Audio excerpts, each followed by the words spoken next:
మీకుండే ఎటువంటి గ్రహ బాధలైనా గృహ బాధలైనా శాశ్వత పరిష్కారం కోసం సంప్రదించండి శ్రీనివాస జ్యోతిషాలయ. హాయ్ గారు, వెల్కమ్ టు అవర్ ఛానల్. ప్రస్తుతం మనతో పాటు దాము బాలాజీ గారు సీనియర్ జర్నలిస్ట్ ఉన్నారు. వారితో ఒకసారి మాట్లాడదాం. సార్ నమస్కారం. సార్ నమస్తే.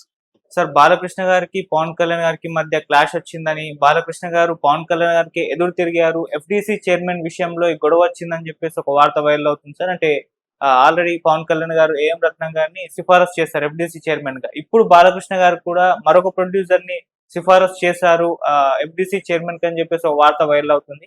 మరి వార్తల్లో నిజం ఎంత ఉంది? మరి నిజంగా వీళ్ళిద్దరి మధ్య ఈ విషయంలో గొడవ జరుగుతుందా? మీరేం చెప్తారు సార్ సంబంధించి? మెగా ఫ్యామిలీకి బాలకృష్ణ మధ్య ఎప్పటి నుంచో గొడవలు ఉండడం వాస్తవమే. అంటే బాలకృష్ణకి చిరంజీవిని పెద్ద మనిషిగా ఒప్పుకోవడం కానీ, ఆయనకి పెద్దపీట వేయడం కానీ బాలకృష్ణకి ఇష్టం లేదు. అనేక సార్లు అసలు ఆయనది ఏముంది, మా బ్లడ్ వేరు మా బ్రీడ్ వేరు అని మాట్లాడిన ఇది కూడా బాగా వైరల్ అయింది గతంలో.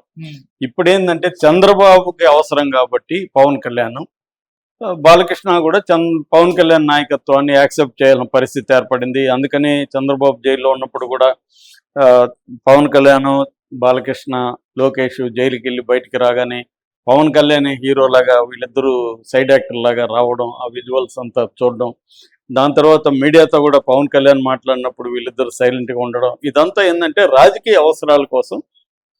మామూలుగా అయితే బాలకృష్ణ క్యారెక్టర్ అది కాదు. తను లోపల ఒకటి పెట్టుకొని బయట ఒకటి యాక్ట్ చేయడం అనేది అతనికి కష్టం అవుతుంది మామూలుగా. కానీ అక్కడ తప్పలేదు అతనికి, ఎందుకంటే ఇటు వియ్యంకుడు, ఇటు అల్లుడు లోకేష్. సో దీనికోసం అతను కూతుర్ని ఇచ్చిన మామగా అక్కడ మారిపోవాల్సిన పరిస్థితి ఏర్పడింది. ఒక బాలకృష్ణ లాగా కాకుండా ఒక మామ తన అల్లుడు రాజకీయ భవిష్యత్తు కోసం పవన్ కళ్యాణ్ అవసరం కాబట్టి పవన్ కళ్యాణ్ నాయకత్వాన్ని యాక్సెప్ట్ చేయాల్సిన పరిస్థితి బాలకృష్ణకి ఏర్పడింది. సో ఎందుకంటే చంద్రబాబు మొత్తం ఈ నందమూరి ఫ్యామిలీని కంప్లీట్గా చంద్రబాబు మొదటి నుంచి కూడా కంట్రోల్ చేస్తూ ఉన్నాడు. ఆ కంట్రోల్లో లేనిది ఒక హరికృష్ణ మాత్రమే, ఆ తర్వాత జూనియర్ ఎన్టీఆర్. అది తప్ప అందరినీ కూడా తన కంట్రోల్లో పెట్టుకోవడం అనేది చంద్రబాబు సక్సెస్ఫుల్గా చేయగలిగాడు ఇప్పటి వరకు కూడా. మధ్యలో ఏదో దగ్గుబాటి వెంకటేశ్వరరావు గొడవలైనా కూడా మళ్ళీ దాన్ని కూడా తన కంట్రోల్కి తీసుకురాగలిగాడు, ఆ ఎలిమెంట్ కూడా. సో అలాగా బాలకృష్ణ పవన్ కళ్యాణ్ నాయకత్వాన్ని యాక్సెప్ట్ చేసి సైలెంట్గా ఉంటున్నాడు. ఇప్పుడు ఏమైందంటే మళ్ళీ ఇప్పుడు ఒక వార్త వైరల్ అవుతుంది. అది బాలకృష్ణకి పవన్ కళ్యాణ్కి టగ్ ఆఫ్ వార్ ఒక విషయంలో వచ్చింది. ఇప్పుడు ఎవరి నిర్ణయం అక్కడ ఇంప్లిమెంట్ కాబోతుంది, దాన్ని బట్టి ఎవరు పవర్ఫుల్. నిజానికి చంద్రబాబు ఏంటంటే చంద్రబాబుకి రాజకీయ ప్రయోజనమే ఇంపార్టెంట్.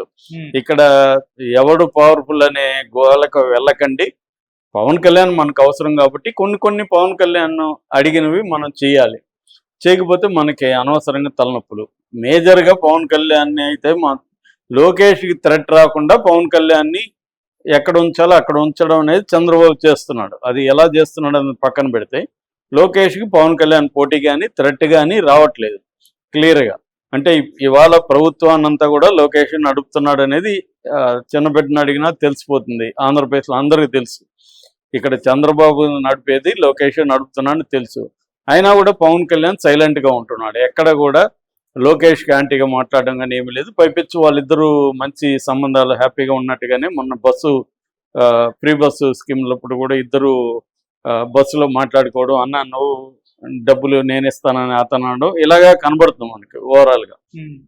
అయితే మామూలుగానే పవర్ షేరింగ్ అన్నప్పుడు ఇద్దరి మధ్య ఖచ్చితంగా అనేక విషయాల్లో విభేదాలు ఉంటాయి. కానీ పవన్ కళ్యాణ్ ఎక్కడా కూడా బిగినింగ్లో 2-3 సార్లు ఈ ప్రభుత్వాన్ని విమర్శించినట్టు కనబడినా అదంతా కూడా ప్రెజర్ చేయడానికి, చంద్రబాబుని తనకు అనుకూలంగా మార్చుకోవడానికి తప్ప చంద్రబాబుకి యాంటీగా లోకేష్కి యాంటీగా పవన్ కళ్యాణ్ ఎక్కడ కూడా మేజర్ స్టెప్ ఇప్పటి వరకు 1.5 yearలో తీసుకోలేదు. దానివల్ల జనసేన నష్టపోతున్నా, జనసేన నాయకులు కావచ్చు, కార్యకర్తలు కావచ్చు, తెలుగుదేశం దాడులకు గురవుతున్నా, అసంతృప్తికి గురవుతున్నా కూడా పవన్ కళ్యాణ్ పార్టీని కూడా పనంగా పెడుతున్నాడు అన్న వార్తలు కూడా వస్తున్నాయి. అందుకని పార్టీలో తీవ్ర అసంతృప్తి పెరిగిపోయింది కాబట్టి సేనతో సేనాని అనే ఒక ప్రోగ్రాం 3 రోజులు వైజాగ్లో కండక్ట్ చేయడానికి కూడా అదే కారణం అని.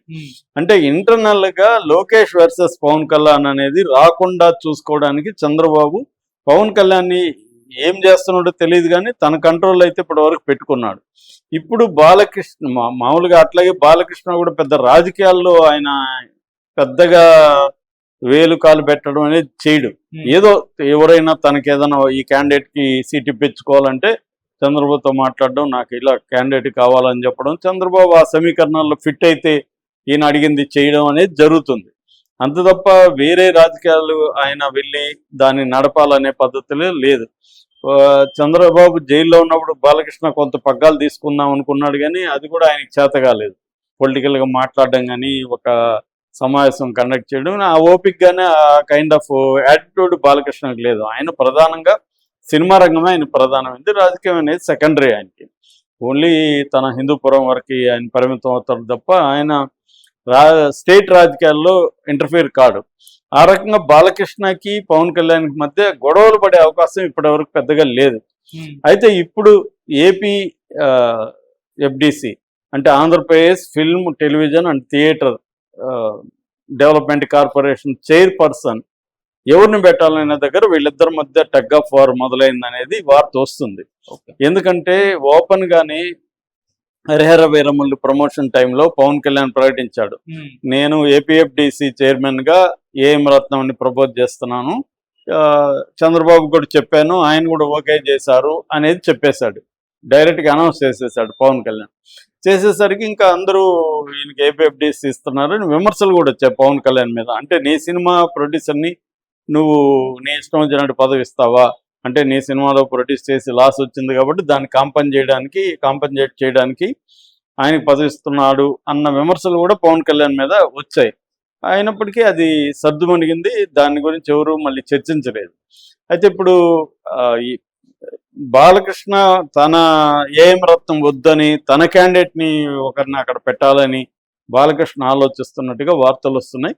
ఇప్పుడు చంద్రబాబుకి ఇబ్బందిగా మారింది. బాలకృష్ణ చెప్పిన అతన్ని ఏఎఫ్డిసి చైర్మన్గా పెట్టాలా, లేకపోతే పవన్ కళ్యాణ్ చెప్పిన అతన్ని పెట్టాలా.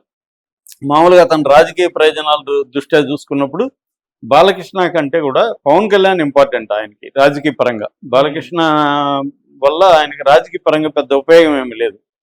ఓన్లీ ఏంటంటే నందమూరి ఫ్యామిలీ తనతో ఉంది అనే ఒక ఇది, సీనియర్ ఎన్టీఆర్ ఇమేజ్ని ఉపయోగించుకోవడానికి బాలకృష్ణ హెల్ప్ అవసరం.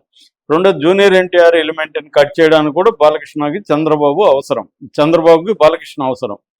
ఎందుకంటే జూనియర్ ఎన్టీఆర్ని డైరెక్ట్గా కేర్లెస్గా మాట్లాడి అతని బ్యానర్స్ అంతా కూడా తీసేయండి అని చెప్పి చేయడం అనేది బాలకృష్ణ చెప్పడం వల్ల మోర్ ఇది ఉంటుంది, ఎఫెక్టివ్గా ఉంటుంది. సో అది అందుకని ఇప్పుడు ఈయన్ని పెడతారా పవన్ కళ్యాణ్ చెప్పిన ఏఎం రత్నాన్ని, లేకపోతే బాలకృష్ణ పెడతారు. చాలా మంది ఏమనుకుంటారు, ఏఎం రత్నం తమిళ ప్రొడ్యూసర్ అనుకునే వాళ్ళు కూడా ఉన్నారు. నిజానికి ఏఎం రత్నం అంటే ఆరణి మునిరత్నం ఆయన పేరు. ఆయనది బుచ్చిరెడ్డిపాలెం, నెల్లూరు జిల్లా.